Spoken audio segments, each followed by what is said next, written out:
là, sur le financement, tu as le prompteur là-bas. Merci.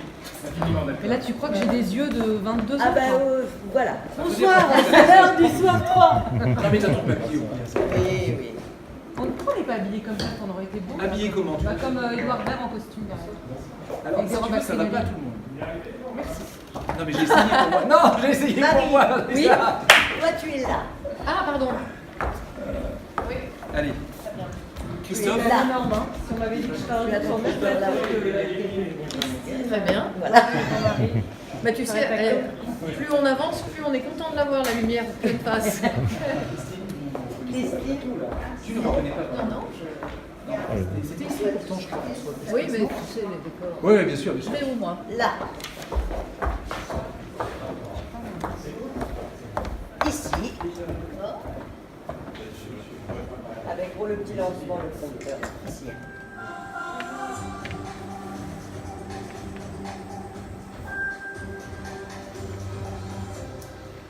Bonsoir, c'est l'heure du soir 3 avec ce qui fait comme tous les soirs l'actualité, l'événement et le débat. Bonsoir. Bonsoir à vous tous. Madame, monsieur, bonsoir. Bonsoir, bienvenue. Ça fait 2 ans, mais ça fait du bien, bonsoir.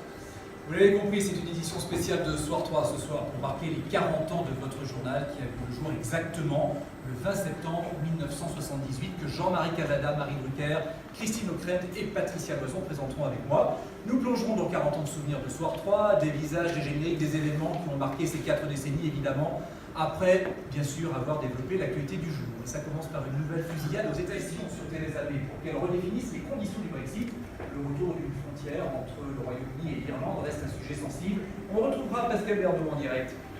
Plus d'1 million de personnes souffrent d'Alzheimer en France. Les associations demandent une meilleure prise en charge des malades, autre que la maison de retraite.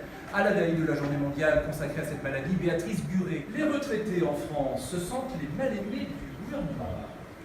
Oui, 300 000 retraités, a annoncé le Premier ministre, vont être exonérés de la CSG à partir de l'an prochain. Il s'agit des personnes qui sont juste au-dessus du seuil qui déclenche la CSG. C'est en fait une mesure plus généreuse que prévue, au-delà des 100 000 personnes initialement annoncées. Michel P. La rentrée est décidément compliquée pour le gouvernement. Et elle n'est pas forcément plus simple pour l'opposition de droite. Chez les Républicains, tout le monde ne parle pas le même langage.